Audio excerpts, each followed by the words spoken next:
जनाब डॉक्टर जाकिर साहब, मैं इस प्रोग्राम में आने में थोड़ा सा देर हो गई मेरे को, और अगर मैं यहाँ नहीं आ पाता तो शायद अपने आप को ज़िंदगी भर माफ़ नहीं कर पाता।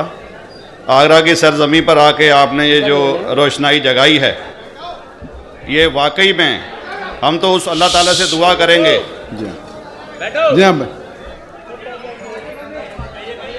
अल्लाह ताला से दुआ करेंगे कि आप जैसे 10-20 और नेक दिल और इतने पढ़े लिखे, इतने इंटेलेक्चुअल आदमी और पैदा करें, जिससे कि जाके आप भारत का कोना कोना, देश का कोना कोना रोशन करें।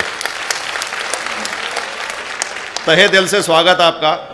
मेरा एक छोटा सा सवाल से पहले थोड़ा सा, एक हमारे भी गुरु ग्रंथ साहब के अंदर गुरु नानक साहब ने पूरी दुनिया का चक्कर लगाया, जिसके अंदर मक्का मदीना भी शामिल है। और जैसा कि एक सवाल इससे पहले हो चुका है कि गैर मुस्लिम जो है मक्का मदीना में अलाउड नहीं, या वहाँ का कैंटोनमेंट जो है अलाउ परमिशन नहीं देता। मगर ये तो तय है, आप मानते हैं, इस्लाम मानता है, हम मानते हैं, हमारे ग्रंथों के अंदर दर्ज है।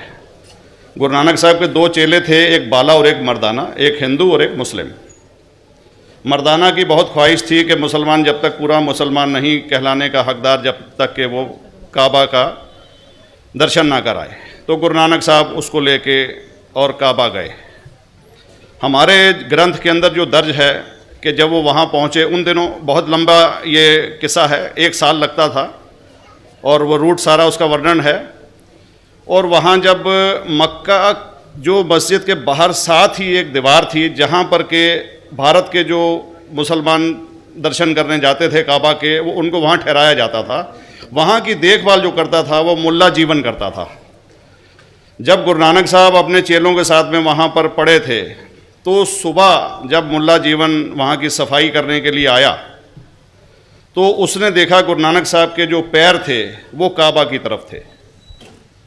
वो गुस्से में चिल्लाया कि ये कौन काफिर है जो कि काबा की तरफ पैर करके पड़ा है, और उसने गुस्से के अंदर आके उनके पैरों को झटका दिया, दूसरी तरफ किया। तो हमारे ग्रंथ के अंदर दर्ज जो किस्सा है उसके अंदर ये है कि काबा भी उस समय हिल गया, जिधर गुरु नानक के पैर जाते थे काबा उधर मुड़ता था। तो वो ज़ोर से चिल्लाया, ये कोई हज़रत है, ये कोई औलिया है। तो उस समय के जो काजी थे मक्का के, काजी रुकनदीन साहब थे, और शाह शरफ, कई हस्तियों के नाम हैं उसमें। तो मैं ये जानना चाहता हूँ कि ये वर्जन को आप मतलब एग्री करते हैं, और करते हैं तो इसका हमारे मुस्लिम ग्रंथों के अंदर किस तरीके से उल्लेख है, ये कृपया बता। भाई साहब ने एक सवाल पूछा अपने गुरु ग्रंथ साहिब के मुतालिक, और अल्हम्दुलिल्लाह मैं भी गुरु ग्रंथ साहिब पढ़ चुका हूँ। और जिस तरीके से, क्योंकि वक्त मुख्तसर सा होने की वजह से मुझे वक्त नहीं मिला कि गुरु ग्रंथ को भी कोट करूं। आपका सवाल का जवाब देने के पहले मैं आपसे ज़्यादा चाहूँगा कि इवन गुरु ग्रंथ की किताब पढ़ेंगे आप, ग्रंथ जिसे आदि ग्रंथ कहते हैं, और कोई सिख से पूछेंगे कि खुदा का तसव्वुर क्या है, सबसे बेहतरीन जवाब कोई सिख दे सकेगा, वो आपको कोट करेंगे जापू जी, जो गुरु ग्रंथ साहिब आदि ग्रंथ के सबसे पहले चैप्टर है, सबसे पहला श्लोक, जिसके कहते हैं जापू जी।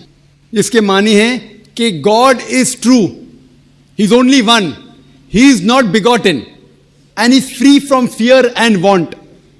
क्योंकि मैंने अंग्रेजी में पढ़ा हूं, इसलिए मैं अंग्रेजी में उसे कह रहा हूं कि खुदा एक ही है, वो हक है, और वो ना किसी को जना है ना किसी को जनेगा, और वो इमॉर्टल है, ना कभी मर सकता है।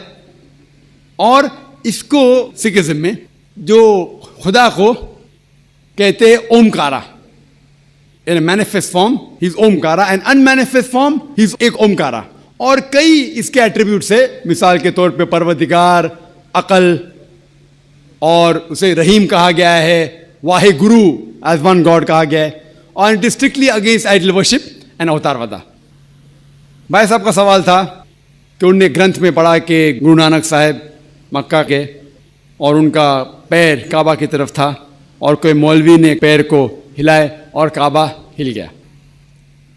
क्योंकि ये age of science and technology है, अगर कोई चीज़ जो किताब हजारों साल पहले लिखी गई है, 10,000 साल या 4,000 साल, तो शायद उसके बारे में हिस्टोरिकल रिकॉर्ड मिलना मुश्किल है। हालांकि इवन जीसस क्राइस्ट के बारे में 2000 साल हिस्टोरिकल रिकॉर्ड है, क्योंकि सिखिज्म जो एकदम नया मज़हब है, जितने मज़ाहिब के मुकाबले हिंदुस्तान में नया है, कुछ सैकड़ों साल पहले 15th सेंचुरी में, toward the end of the 15th century, Guru Nanak साहब जो पंजाब के थे, ये मज़हब तो कायम हुआ हार्डली 400-500 या 400-500 साल।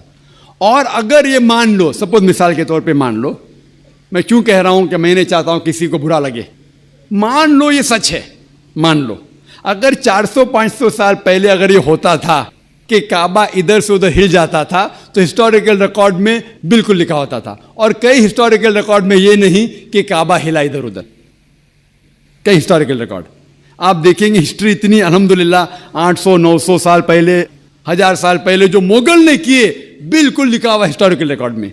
तो ये कहना कि गुरु नानक साहब वहाँ गए और काबा हिल गया, ये बिल्कुल साइंस के खिलाफ है, क्योंकि साइंस में कोई भी रिकॉर्ड नहीं है, वहाँ के देश के रिकॉर्ड में कहीं भी नहीं कि काबा हिला। तो इसलिए हम कहते हैं कि हो सकता है ये गलती से किसने लिखा होगा, न कई किस्से कहानी। ये मैं तस्लीम करता हूँ कि गुरु ग्रंथ साहिब में कई चीज़ें सही है, हक की बात है, लेकिन ये तस्लीम करना कि काबा हिल गया, ये बिल्कुल साइंस के भी खिलाफ है, साइंस के खिलाफ है।